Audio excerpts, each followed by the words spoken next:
भारत में कहा जाता है साहित्य संगीत कला विहीन साक्षात पशु पुच्छ विषाणहीन, यानी कि जिसे साहित्य कला और संगीत से जो व्यक्ति विहीन है, विमुख है, वो साक्षात बिना पूंछ के एक पशु के समान है। आज सबसे पहले मैं बांग्लादेश के वही जानवर आपको दिखाने जा रही हूं। बांग्लादेश में इस वक्त कट्टरपंथी आउट ऑफ कंट्रोल हो गए हैं। बांग्लादेश के फरीदपुर में मशहूर रॉक स्टार जेम्स के कॉन्सर्ट पर कट्टरपंथियों ने हमला बोला। कट्टरपंथियों की भीड़ ने ईंट पत्थर चलाए, जमकर तोड़फोड़ की।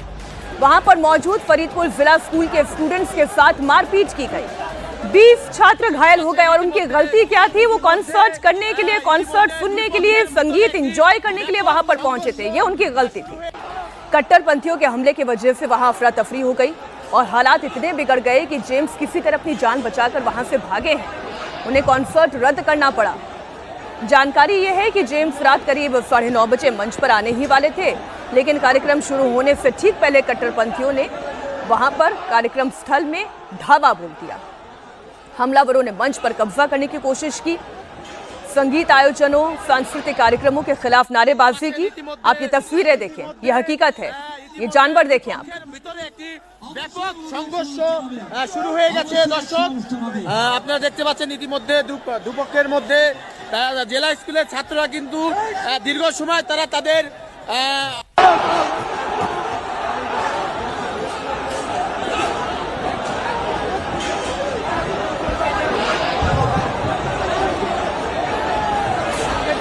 ये तस्वीर आपने देख ली और मैं क्यों बार बार कह रही हूं कि ये वाकई में जानवर हैं। इसके पीछे एक और रिपोर्ट है, एक और खबर है, एक और कारण है। वो कारण भी आप जानें। 18 दिसंबर को बांग्लादेश के धान मंडी में मौजूद छायानट के दफ्तर में भी भयंकर तोड़फोड़ की गई। यहां पर भी कट्टरपंथियों की भीड़ ने जबरदस्त उत्पात मचाया, छायानट के दफ्तर में आग लगा दी। छायानट की स्थापना साल 1961 में हुई थी। 1960 के दशक में छायानट का काम आसान नहीं था। रविंद्र संगीत के सार्वजनिक प्रदर्शन पर रोक के बावजूद छायानट ने इसे गुप्त और सार्वजनिक दोनों रूप से जीवित रखा। लेकिन तोड़फोड़ और आगजनी के बाद भी हौसले कितने मजबूत हैं, कितने ताकतवर हैं। ये तस्वीरें आज बांग्लादेशी कट्टरपंथी जमाती भी देखें और दुनिया भी देखे।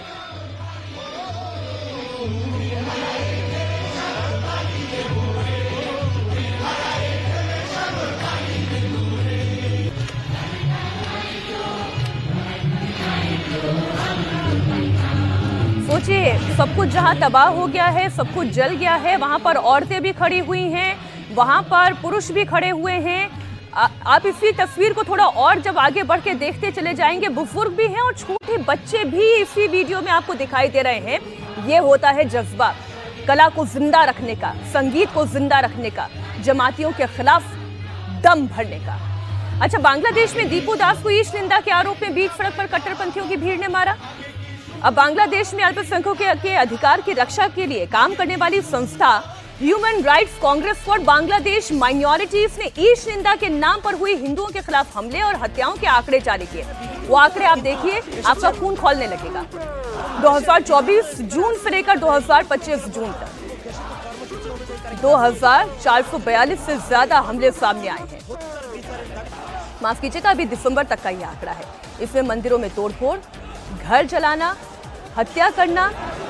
इस साल जून तक अब तक ईश निंदा के 71 मामले दर्ज किए। दीपू चंद्र दास के साथ क्या हुआ था, उसके बारे में भी तो ये कहा गया कि उसने ईश निंदा की, जबकि बाद में जब छानबीन हुई तब ये पता चला कि कोई ईश निंदा नहीं हुई थी।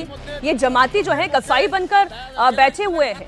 अजीत द्विवेदी जी और विनोद अग्निहोत्री जी हमारे साथ स्टूडियो में ही मौजूद हैं। हम बयानात सारे आपके सामने एक एक करके रखेंगे और फिर इंडिया का जो स्टैंड है वो भी आपको बताएंगे। लेकिन अजीत जी, बात यहीं से शुरू हुई ना। पहले आपको हिंदू फोबिया था, तो हिंदुओं के खिलाफ अत्याचार था, मंदिर तोड़े जा रहे थे, हिंदुओं की हत्या की जाए थी। अब आपको संगीत का भी फोबिया हो गया है। वहां पर आप भगा रहे हैं जो कॉन्सर्ट करने वाले, उनके जान के लाले पड़ गए हैं। संगीत विद्यालय को तहस नहस करके रख दिया है। कितना फोबिया है इनको? देखिए, ये दोनों दो बातें हैं। एक तो संगीत का फोबिया आपने कहा, एक वो है, और एक हिंदू फोबिया या माइनॉरिटी का फोबिया एक अलग है। ये दो चीजें हैं।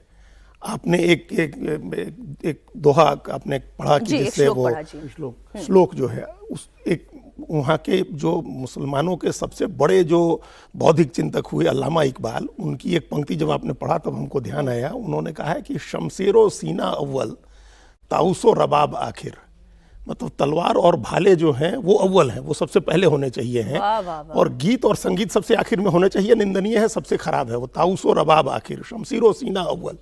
तो ये उनका सिद्धांत है। ये अल्लामा इकबाल राइटर ही थे ना, बड़े भारी विचारक थे भाई, दार्शनिक थे, पाकिस्तान का कॉन्सेप्ट वही अल्लामा इकबाल, सारे जहां से अच्छा, और मुस्लिम है, हम वतन है, सारा जहां हमारा कहने वाले, उन्होंने कहा है ताउसो रबाब आखिर शमशीरो सीना अव्वल, मतलब तलवार और भाले अव्वल हैं, सबसे पहले रखना है, और संगीत और गीत जो है वो सबसे आखिर में रखना है। तो ये एक सैद्धांतिक रूप से, वैचारिक रूप से ये इस्टेब्लिश है कि आपको संगीत से नफरत करना है। सूफी है उसी परंपरा में है, लेकिन संगीत से नफरत करना है, तो एक वो पहलू अलग है। ये सिर्फ एक रॉक कॉन्सर्ट हो रहा था इसलिए हमला नहीं हुआ जेम्स के ऊपर, जी।